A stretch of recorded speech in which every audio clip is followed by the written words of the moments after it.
Oh my god, man, it's so cold in here. I got a cold from this weather. Haven't you guys supposed to be working on a sensor? Working on what? What sensors?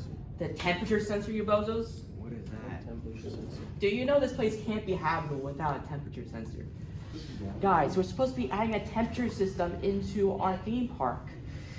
It could cause issues with the machinery, you know that, right? Of course. The people, we care about the people. People will freeze their butts off if we don't add this right now, ASAP. I'll give you some specific directions right now. You, specifically the CTO, place temperature sensors around the park, specifically in places such as the parts of the gift shops, parts of the amusement rides, and parts that have direct sunlight. Average it out into a central computer system, and then from that, we can find what the current temperature is, what areas are good to be in, what areas aren't. Once you got all that sorted out, then you could specifically target and regulate those areas and add heat.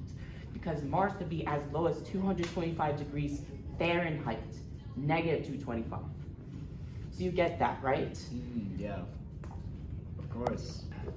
Okay, so for our sensor, we are using Fahrenheit, and we are converting the sensor data into a measurement of Fahrenheit instead of Celsius because we are in America.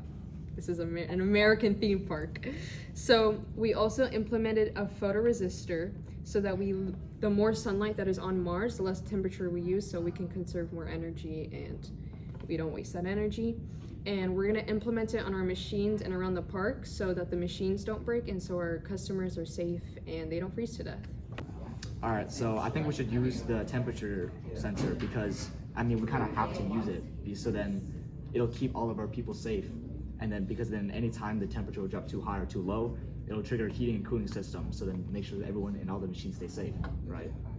Yeah, I mean, I agree, but sensors can fail and they can give you like incorrect info because of Mars and its unusual environment and there are all the dust storms and everything. Yeah, but then it's still the most reliable method to measure the temperature, right? Because then we do need to know temperature. There's no other way to measure it. Exactly. Hey, do you even know how this sensor works?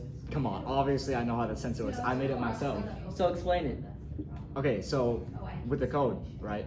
First, it'll start off, it'll read the thermistor, and then it'll convert the temperature into Fahrenheit, right? And then after that, it'll read the light sensor and convert it to lux. Then from that, it'll read an extra test analog input. It'll track all the buttons, and then it'll send all the data over to something called an I2C, which is like an address, right? And then it'll print it on the serial. So how stable do you think our sensors are going to be? Well, I mean, we're gonna have them placed around inside the park, so then I can imagine they wouldn't be affected too much by the dust. Right? Like inside the roller coasters and stuff, like so you can monitor temperature. Yeah. freeze to them, yeah. But you worry that this equipment's going to eventually fail one day? We can always have backup systems, right? Right, but what would we do for the backup systems? Like what could we use just in case something does break? Well, okay. We'll have replacement sensors, no? Oh yeah, and of course we have our central computer system that can detect if each sensor is online or offline. Yeah, of course. I mean, we're obviously gonna have a backup so that we can manage all of our sensors, and then, you know, in case if we really need, we can have more than one sensor, and we'll have any team working on it anytime. Why don't we also use a photoresistor so it's like the less, like the more sun there is, the less like The resistance. Yeah. Yes, the resistance. So like Man, we conserve the energy, yeah. I think I should give all of you guys a raise. Alright. No, I was joking. Dang, it's incredible that we've been able to make it. That was such a difficult process. Yeah, like, oh my goodness gracious, man.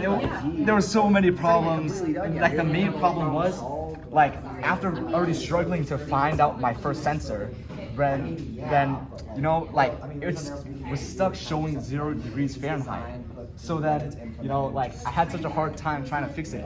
Yeah, I was about to fire you for that.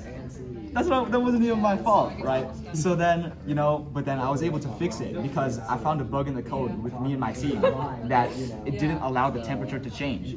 So then after we were able to fix this logic error, then everything worked fine and completely normal. Also, we had to look up some incredible tutorials about this and how to code in Arduino for the first time, because this is a unique experience to me.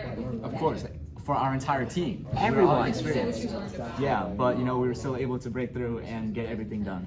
Shows the power of supporting a loving community over here. Of course, Awesome. You know what? We should all reflect on what we learned. I learned from this incredible project that to develop a new to create a temperature sensor, a strong leadership position is necessary to keep all of you guys on track. How about you? What do you think?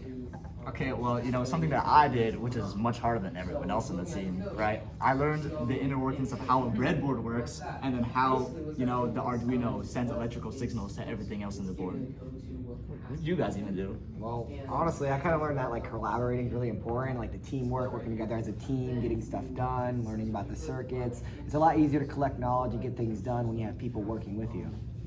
And I learned that creating connecting the sensor on Arduino kit, even on the virtual one, takes skills and precision because you need to calculate the current and voltage correctly so it doesn't just blow up. Well, I learned the components of the sensor, which was kind of cool because even though I'm the video manager and I have nothing to do with the actual building, it was nice to know what a sensor was, what a resistor was, what a photoresistor was. It's all new, so it was nice to learn about that. I think we all did a great job. I feel really great today, so how about all of you guys get the rest of the day off? You're too kind. Let's go!